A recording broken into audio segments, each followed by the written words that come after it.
Alors, bismillah ar-Rahman ar-Rahim. Chers élèves, bonjour. J'espère que vous allez tous bien. Donc, اليوم إن شاء الله غادي ندخلوا في une nouvelle leçon. La deuxième section, politique budgétaire. Donc, c'est la suite du cours des politiques économiques. Plus précisément, les politiques économiques conjoncturelles. D'accord? Donc, on a vu en premier lieu la politique monétaire, donc, dans laquelle on a exposé la monnaie, sa définition, ses différentes formes et fonctions, sa mesure, et aussi les contreparties de la masse monétaire. Et puis on a entamé les différents instruments et actions de la politique monétaire utilisés, que ce soit en cas de relance ou bien en cas de rigueur, c'est-à-dire en cas de sous-liquidité ou bien en cas de surliquidité. Aujourd'hui, on va voir la suite. Donc, il s'agit de la politique budgétaire. Lorsqu'on parle de politique budgétaire, on parle d'abord de la notion de politique et de la notion du budget. La politique monétaire, comme on l'a déjà défini, représente l'ensemble des décisions prises par les autorités monétaires afin d'agir sur deux éléments principaux, soit la quantité de monnaie en circulation, soit la valeur de la monnaie nationale par rapport aux monnaies étrangères. Donc la politique monétaire permet d'agir sur l'économie à travers la monnaie.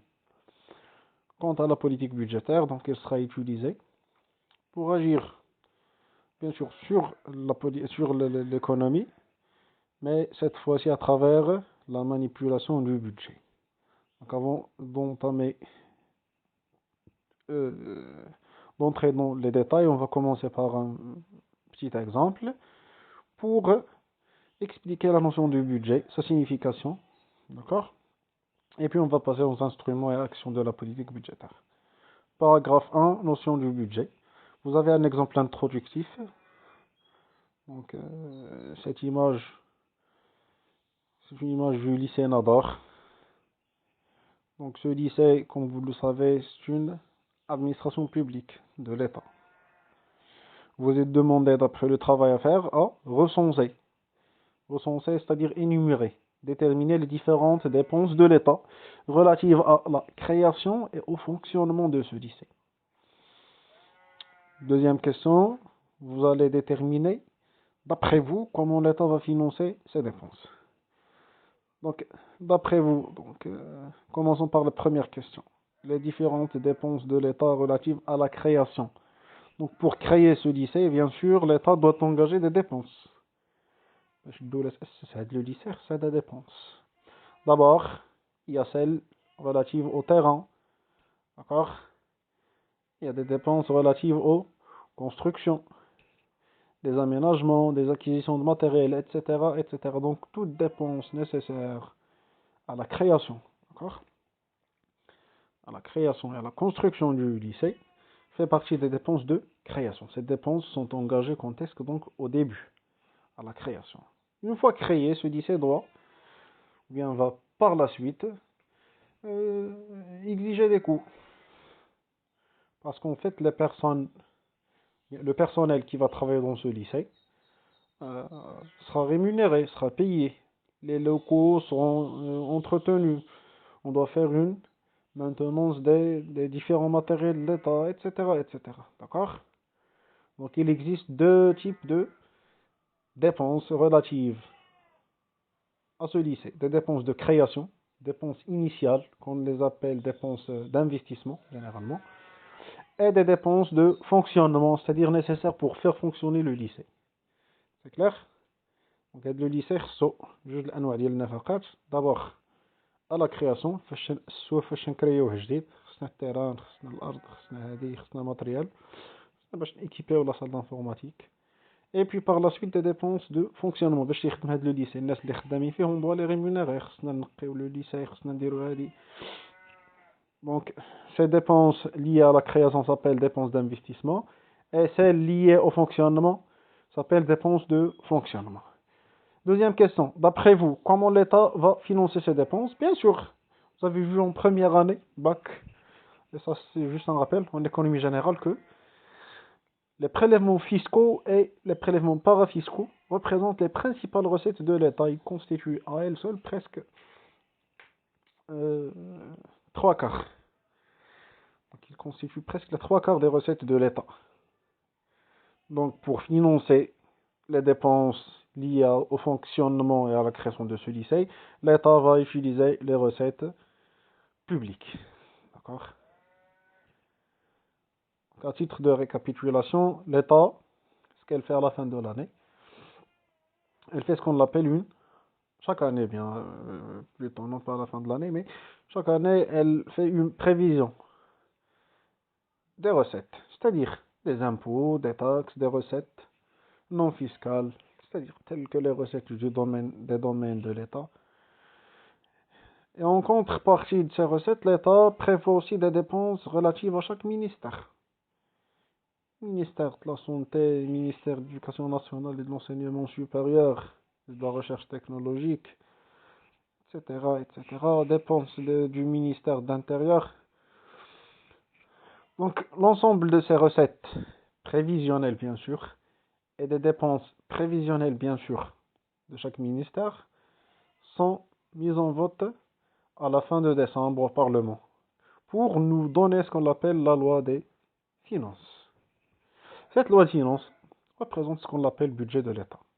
Donc, le budget de l'État, il est constitué de l'ensemble des recettes et des dépenses de l'État. D'accord? Donc, on va passer à la suite. Il y a un titre manquant ici. Normalement, il doit figurer. Donc, on va passer à la définition et à la composition du budget de l'État. Ce budget de l'État, appelé budget de l'État ou bien loi de finances, bon, on dit budget, ça concerne le document comptable. Mais lorsqu'on dit loi de finances, c'est une loi. Donc, par la loi, l'État prend l'autorisation de dépenser, d'affecter donc certaines dépenses à certaines recettes à certaines dépenses. Donc, une loi de finances. Le budget ou loi de finances est constitué de l'ensemble des recettes et des dépenses annuelles de l'État. Il s'agit d'un acte prévisionnel qui fait état des recettes ou des dépenses. D'accord? La composition, donc le budget de l'État, il est composé ou scindé en trois. D'abord le BGE, le budget général de l'État. Puis les segments, ou bien services de l'État gérés de manière autonome. Pardon, budget annexe. Et les comptes spéciaux de trésor. Chacun de ces comptes, bien sûr, est ventilé en recettes et en dépenses. Il y a le budget général de l'État, qu'on va voir de quoi il est composé. Il faut des recettes et des dépenses. Segma, il faut des recettes et des dépenses. Et comptes spéciaux de trésor, recettes et dépenses. Mais on va essayer dans un premier temps de détailler un peu la structure de chaque composante. On va commencer par le budget général de l'État. Le budget général de l'État est composé des recettes et des dépenses. D'accord? Donc, ces recettes sont scindées en recettes ordinaires et en recettes d'emprunt, des dons et des délais. Donc, il y a des recettes ordinaires, ou des recettes d'emprunt, dons et délais, ou bien des recettes exceptionnelles, ou bien des recettes non ordinaires. D'accord? Il s'agit de la même chose. En même titre, pour les dépenses, on parle des dépenses ordinaires et des dépenses d'investissement. Donc, les dépenses d'investissement sont des dépenses exceptionnelles ou bien des dépenses non ordinaires. Ça y est. Vous avez entre vos mains un extrait de la loi de finances initiale en 2019. Donc, d'après cet extrait de loi de finances, les recettes ordinaires du budget général de l'État sont principalement les recettes fiscales et les recettes non fiscales. Les recettes fiscales, les recettes telles que les impôts directs, les impôts indirects, les droits de douane, les droits d'enregistrement de timbre, TVA, l'IS, l'IR, les taxes اللي تتقراوهم في الدروة fiscale. Les recettes non fiscales, donc qui n'ont pas un caractère fiscal, tels que les produits de cession des participations de l'État, les produits de monopole, d'exploitation et des participations financières de l'État, etc. Bon, pour le moment. Le détail. Ce qu'il faut savoir, c'est que le budget général de l'État, il se compose de recettes ordinaires et de recettes non ordinaires, ou bien exceptionnelles. Dépenses ordinaires et dépenses d'investissement. Les recettes ordinaires, vous avez ici des exemples d'après l'extrait de la loi de finances initiale.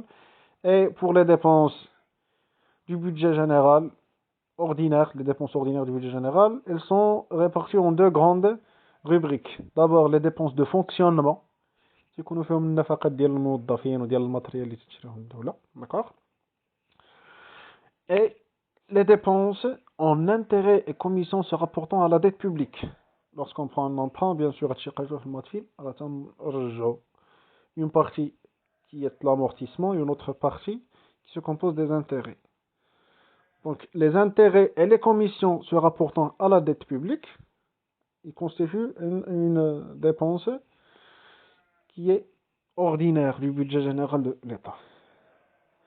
Donc là, nous avons le premier volet du budget de l'État, ou le BGE, budget général. Donc voilà ici, recettes ordinaires, recettes et dépenses ordinaires, recettes exceptionnelles et dépenses exceptionnelles, ou bien dépenses d'investissement. Deuxième composante du budget de l'État, on met le budget segment, ou bien service d'État géré de manière autonome. Par exemple, le parc zoologique de Tmara, le complexe sportif Moulay Abdullah, la direction de l'imprimerie officielle. Tous sont des exemples de segments.